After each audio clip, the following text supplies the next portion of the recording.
Yeah, what's going on, family? It's your man B Miles coming to you live once again with another video from the B Miles 84 Conscious channel. And this morning I actually want to come to y'all with a video. I actually want to talk to y'all about, how I actually had a great experience when I went up there to New York City when I went to the Afro Latino festival, on July 7th through the 8th. And I was so very well pleased, and I was actually thrilled, to go to the festival because I had a chance to be around the other side of the family. And I was really happy and pleased, when I went to the Afro-Latin talks, and I had a chance to, to see the kind of mindset and the frequency and the vibration that my brothers and sisters were actually on. And I was really glad for the fact they actually paid the tribute to the women, because our women throughout the diaspora, throughout the African diaspora, is very important. And I was just so pleased, of the beautiful women that I actually met, some of the good brothers that I met, but for the most part, most importantly, it was about the women. And I really loved the fact, how they really embraced, the African American community, and also the Caribbean community as well. And I was very well pleased, of how everything was all set up. I was very well pleased of how, we connected with each other, and at the same time we had, we shared down stories, about, what it is of being somebody of African descent. And I was very well pleased as well of how, so many things, and like so many things that we were talking about, of how we got to come together. And I really like the fact how they reaching out, to the African American community, because my community, they really don't embrace them as much as they should.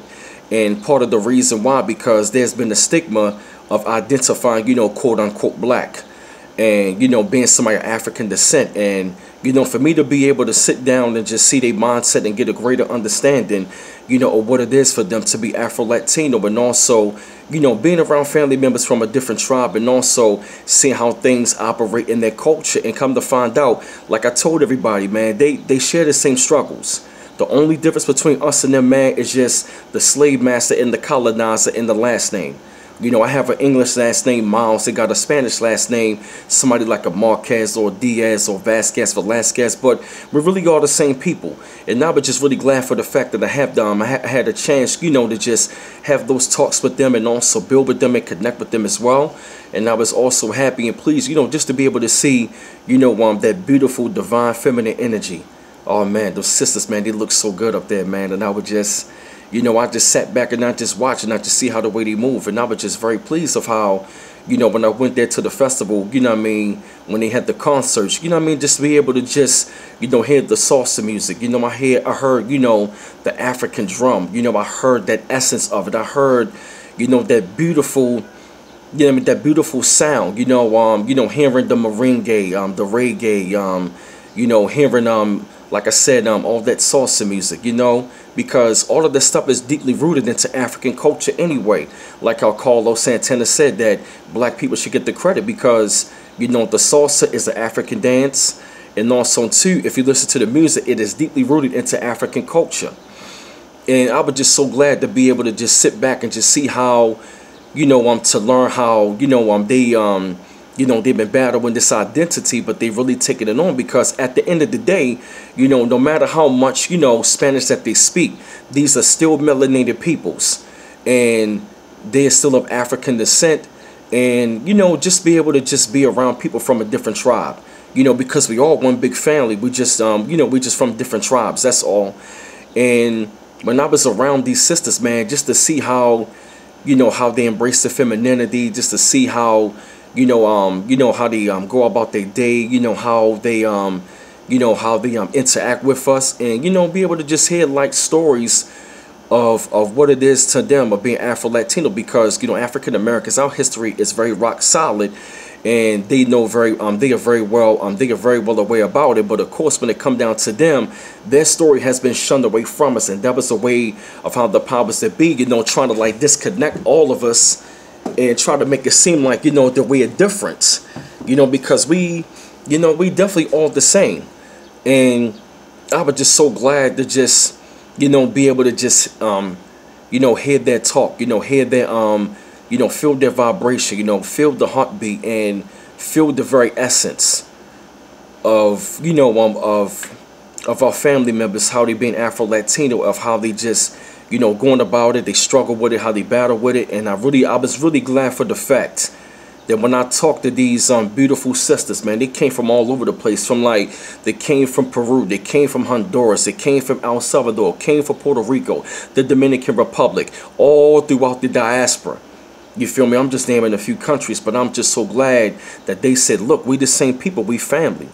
That right there hit me deeply to my heart. Because I remember the time when I was coming up, I always felt that it was something that was there, but I never quite understood what it was or why like we were so connected. And by me being around them, I'm just very pleased, and I'm just grateful for the experience. I'm grateful that I got a chance to see the Afro-Latin culture. And I definitely think it's about the time that we all got to come together and we got to unite. You know, especially over here in the Western Hemisphere, you know, whether, you African American, Black American, whatever you want to call it, Afro-Latino, Afro-Caribbean people, we all one people, man, just different tribes. And that experience, man, I'm definitely going to be back for that, man, and, be around, be around them, connect with them, build a relationship with them, and at the same time, and like I said, practice that group economics, because now it's that right and proper time, for us to come together collectively as a people. And, it's just so many things, man, that I could just, tell you that I saw, but understand, it's only been so much time I can say in this video. But, like I said, man, like whoever watching this video, man, taking in great consideration of the words that I'm saying and do the research up on it, man. And I'm telling you, man, you have to go to the Afro-Latino Festival. It was definitely live and lit. To see these ladies move and shaking it, man, and just see how they just, oh man, just seeing them, man, how they just move, how they operate, man, how beautiful they were. I barely saw a woman out there with a weave in her fucking head, and I liked it, man. And just seeing that beautiful essence about her, man, and just seeing, I can feel that soul, that pulse, and I like that. So, I just had to share my experience about the Afro-Latino Festival. It's my first time, but it definitely would not be the last.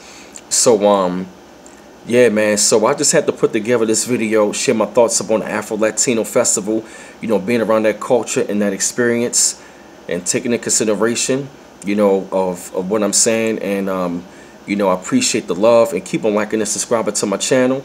And this is B Miles coming to you live once again from the B Miles 84 Conscious channel. One love once again.